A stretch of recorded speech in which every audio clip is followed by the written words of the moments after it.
As me, in me, through me. Yes, yes. God looks good as each and every one of us. I am wearing divinity, the finest threads in the whole galaxy. Like diamonds, I'm a precious commodity.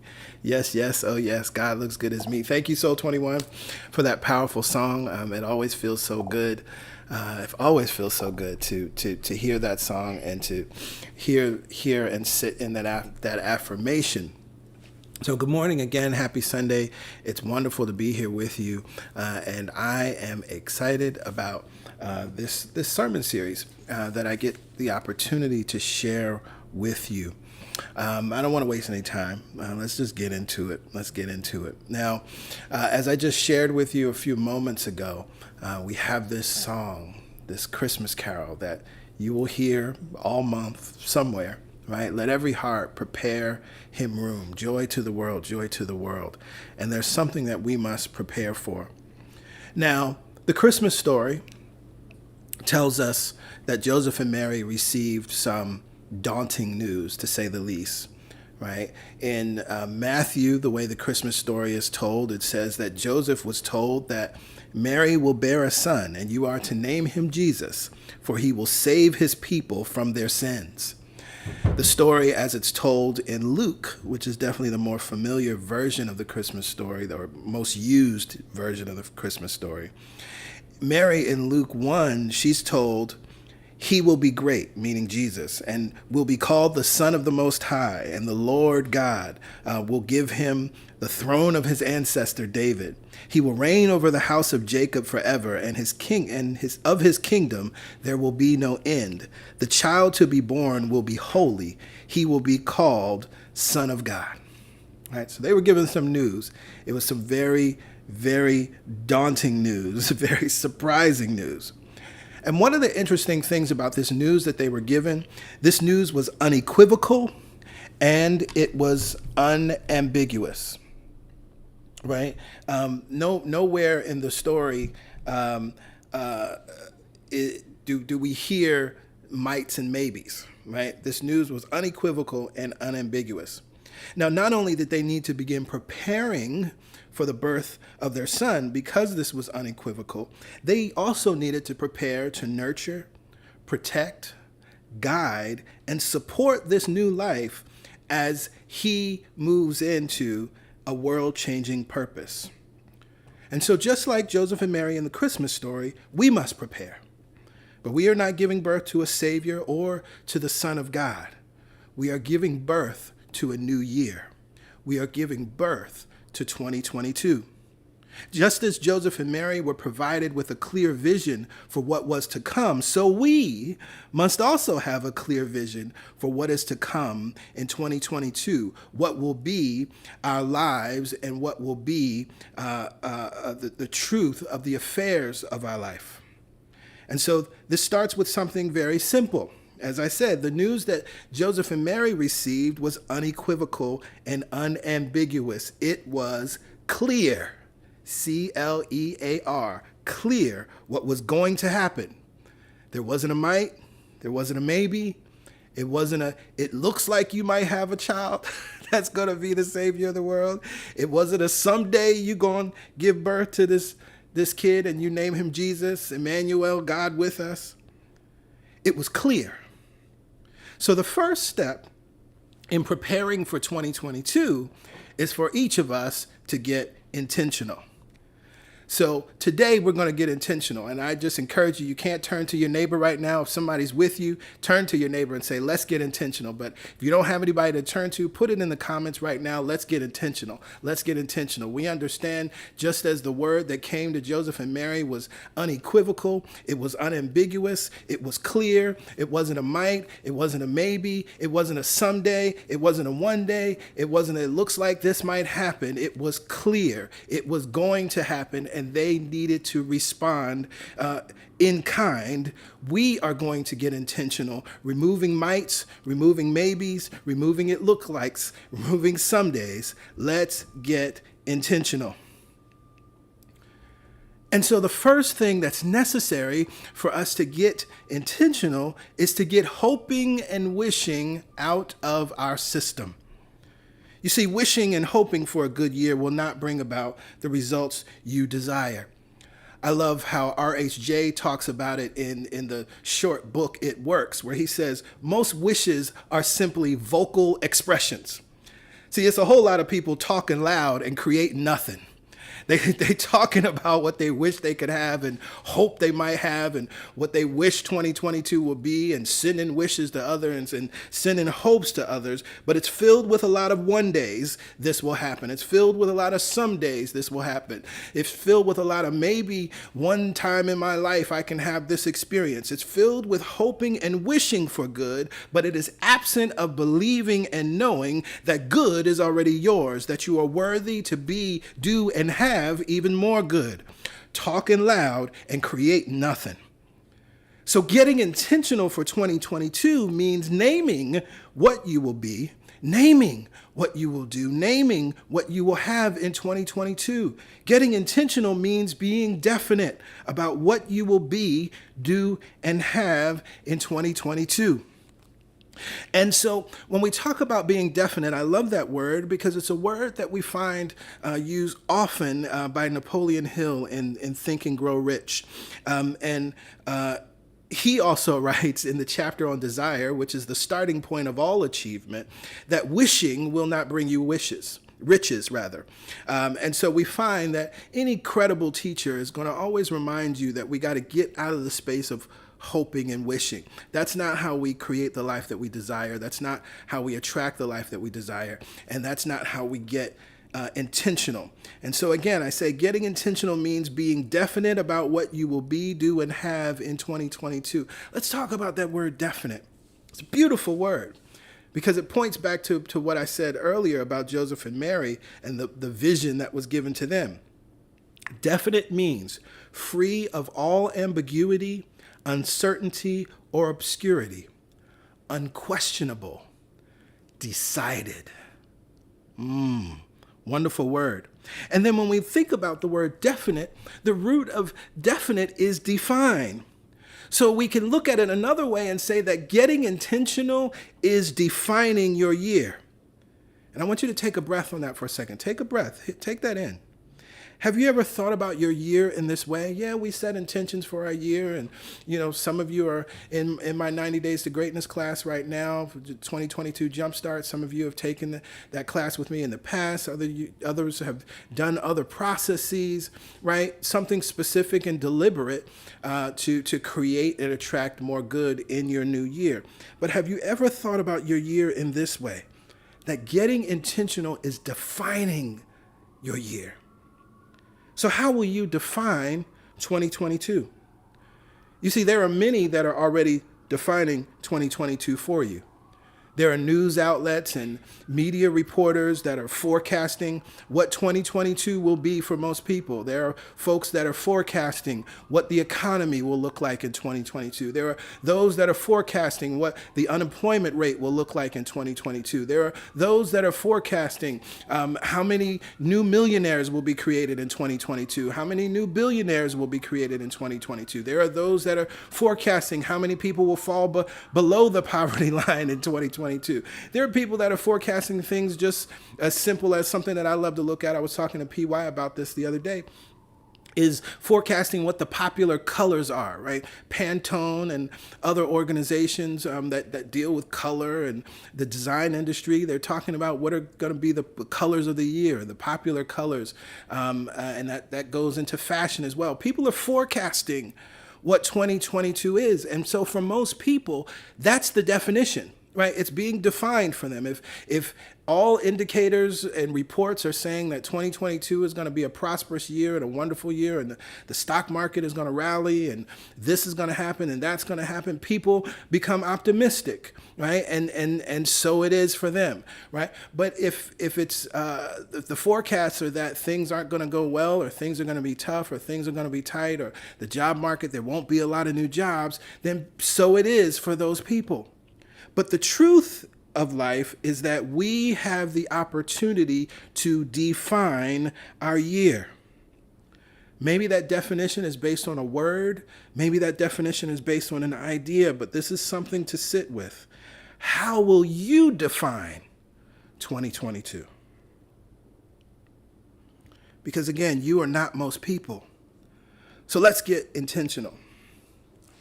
Now, there's another term that Napoleon Hill uses all throughout Think and Grow Rich, a term or a phrase that he uses, which is related to this idea of defining our year, because he talks about he writes about this thing called definiteness of purpose. And over throughout the text, he's reminding us that we have to have a definiteness of purpose. We have to have a definiteness of purpose along with other things.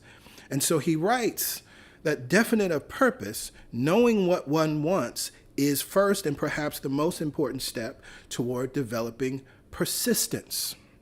A strong motive forces one to surmount many difficulties.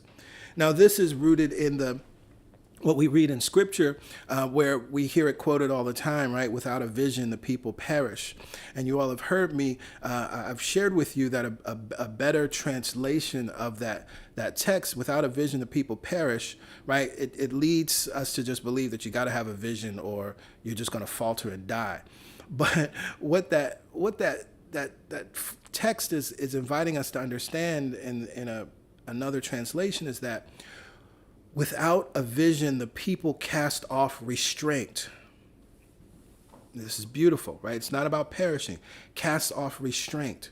Because what a vision does, a vision guides you. In the same way that you put on restraints on a horse so that you're now the one that's riding the horse, guiding the horse. If the horse doesn't have on restraints, it will go where it wants to go. And actually, it will probably, buck you off and knock you off and then go where it wants to go, right? And so by having those restraints, it now allows you to guide the horse left and right where it is that you want to go, right? Let's not use horse. Let's think about a car. Imagine a car without a steering wheel, right? And so that's what your vision is, right? Is the steering wheel, and that's why Napoleon Hill is saying that this is the most important step to developing persistence, right? Because if you don't have anywhere that you're going, you have nowhere to persist towards.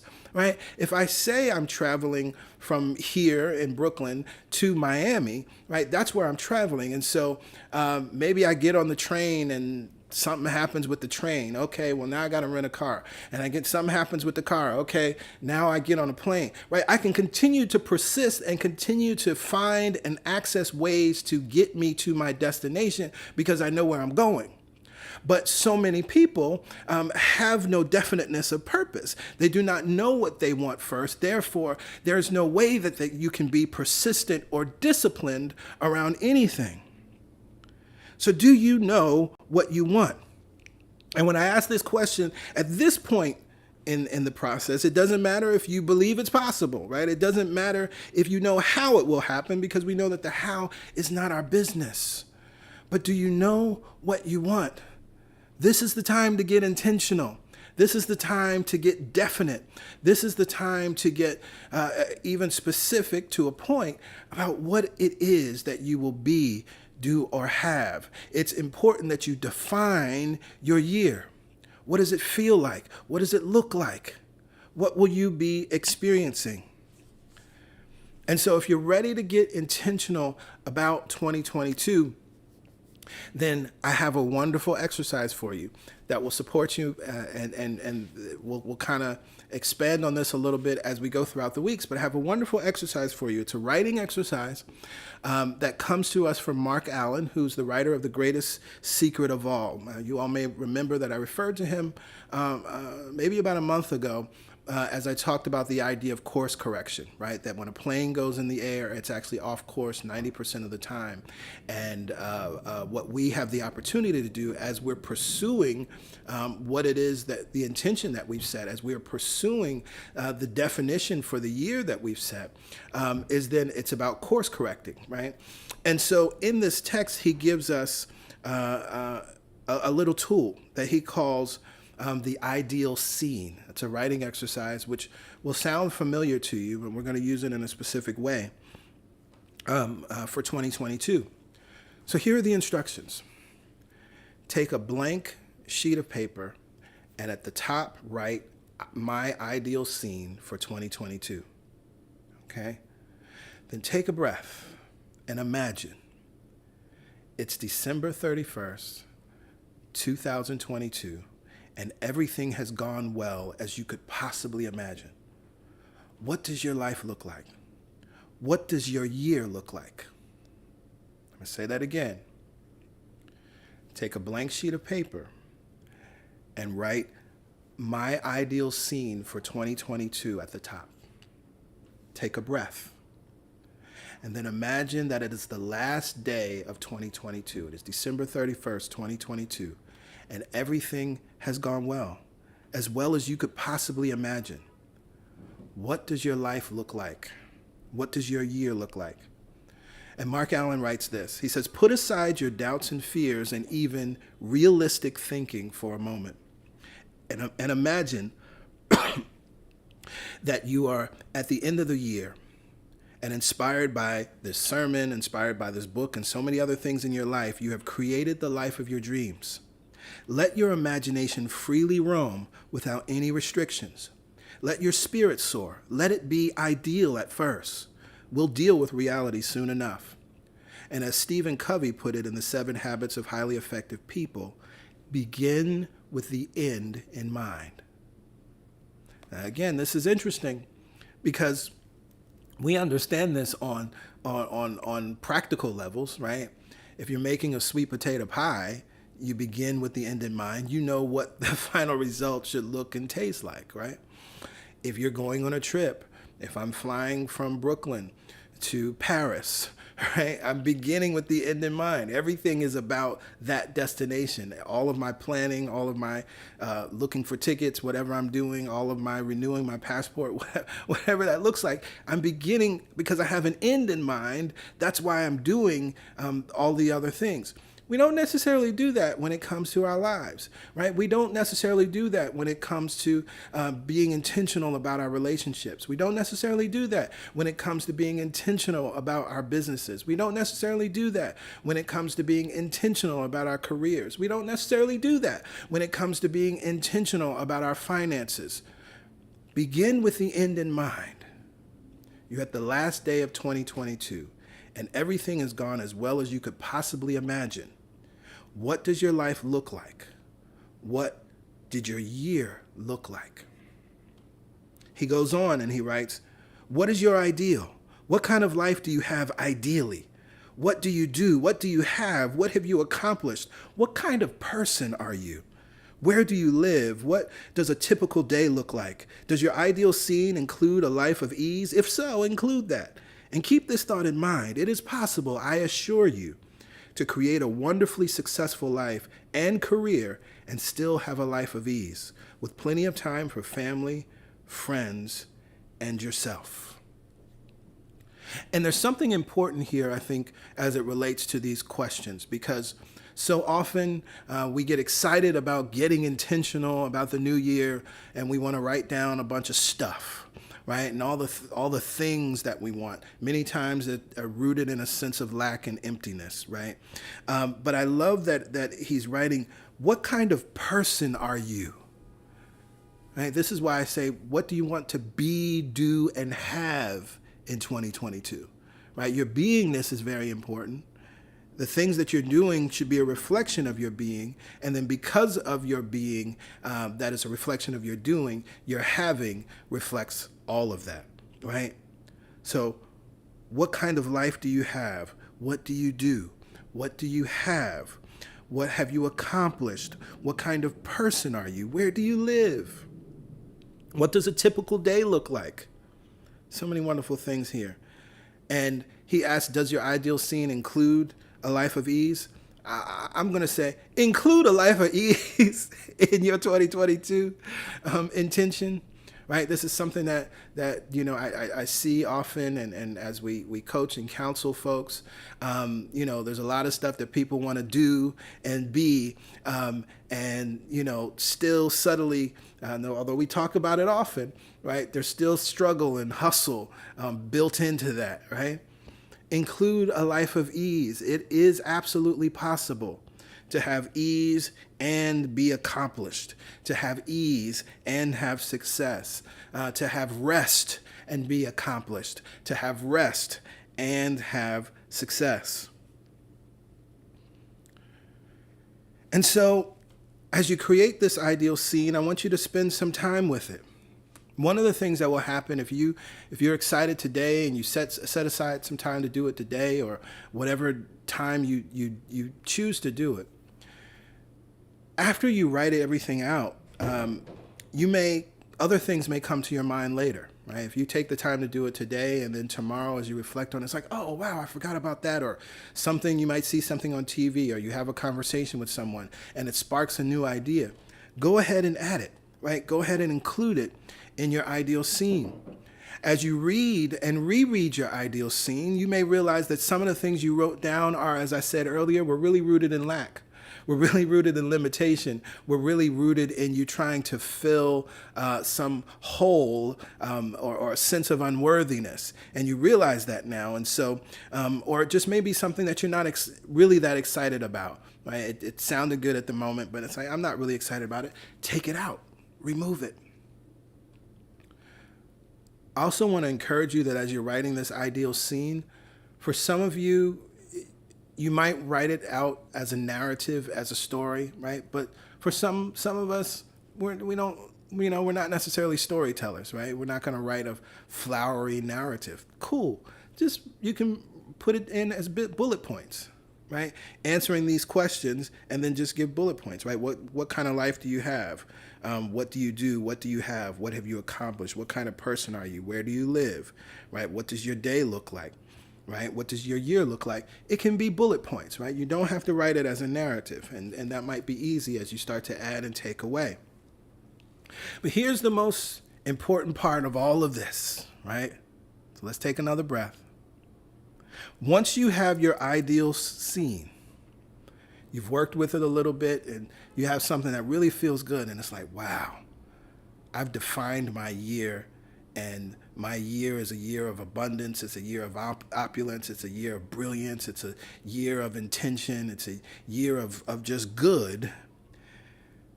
You must make a decision to do the following. Right? Now, this is important because we said we have to have a definiteness of purpose.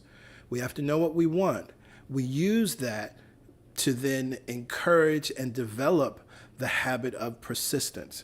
Persistence is how we ultimately will then attract what it is that we want. So first, you must make a decision and a commitment to yourself to read your ideal scene 3 times a day, morning, noon, and night.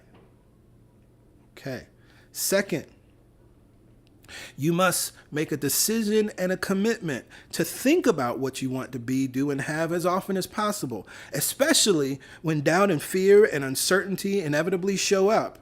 You are making a commitment to go back to what you have written and remind your mind of what you are co-creating with God, what you are co-creating with life, what you are co-creating with spirit.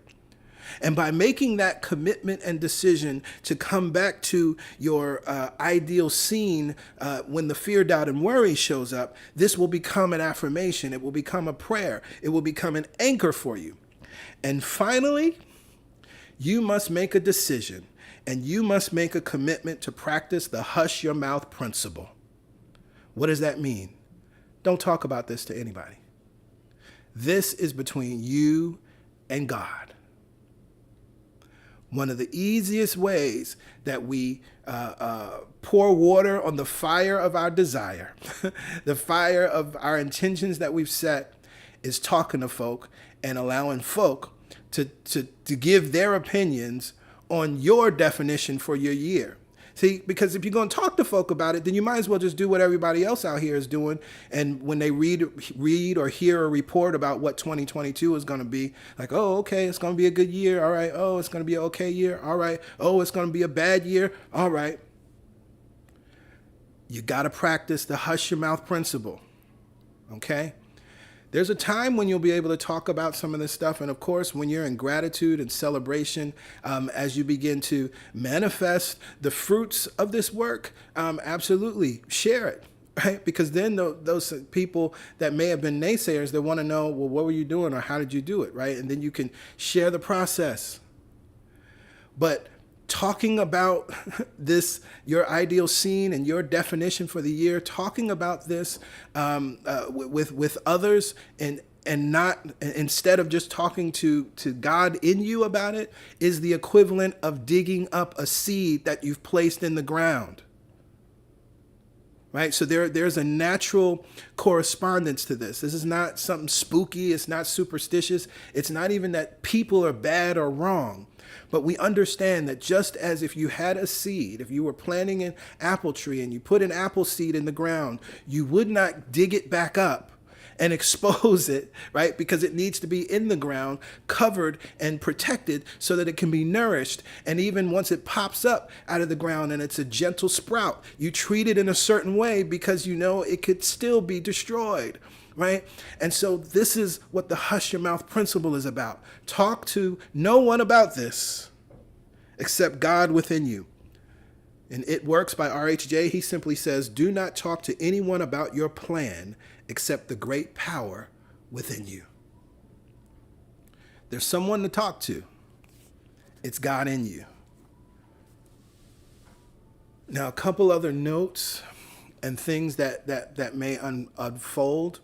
As you create this ideal scene and you start to outline and define your year, what you have also started to do, whether you realize it or not, is you've actually started to create what your goals are for the year.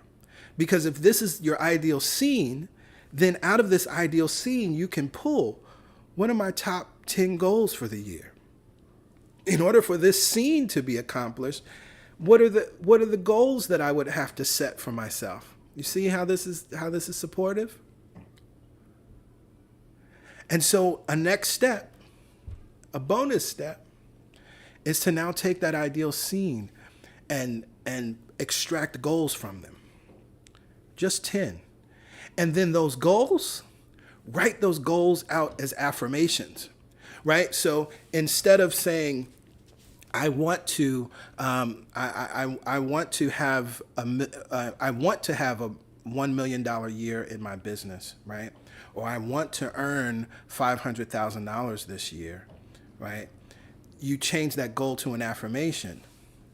I earn $1 million, right? I earn $5,000. I am earning $1 million. I am earning $500,000. I see myself earning this amount of money. I see my business creating $1 million in profits, right? So it's a way to shift your goals.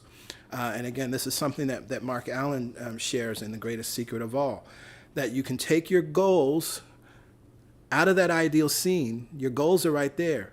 Pull them out, top 10, and then write those goals as affirmations, meaning it's in the present tense and you are doing it, you are being it, you are having it now. What I know to be true, because it's just how the law works, that wherever you give your mind focus, wherever the focus of your attention is, then that's what you will begin to create from, right? That's what you will begin to attract from. You can try it the other way, right? You can just try to just live life. And here's the thing, good gets in, right? So you will still have some good things happen in your year next year. I guarantee it. But with so much uncertainty, as we are, moving into another calendar year in this global pandemic, we still have an opportunity to define our year. Yes, we're in a pandemic, and yes, we have to remain vigilant and cautious and stay safe and do all the things that are necessary. Absolutely. But in the midst of that, we still get to define our year. The pandemic alone does not define our year. And so I encourage you, come back to this sermon, grab the steps again for the ideal scene, particularly write out those questions, of I'll share them again, but those questions of, what is your ideal year? What kind of life do you have? What do you do? What do you have? What have you accomplished? What kind of person are you? I can't emphasize that one enough. Where do you live? What does a typical day look like? Does your ideal scene include a life of ease? And again, include a life of ease, include rest, include vacations, right? All of those beautiful things. Begin with the end in mind. We do that logically and practically in every other area of our life. So let's do it with 2022. And with that, I say amen, ashe, and so it is. So it is.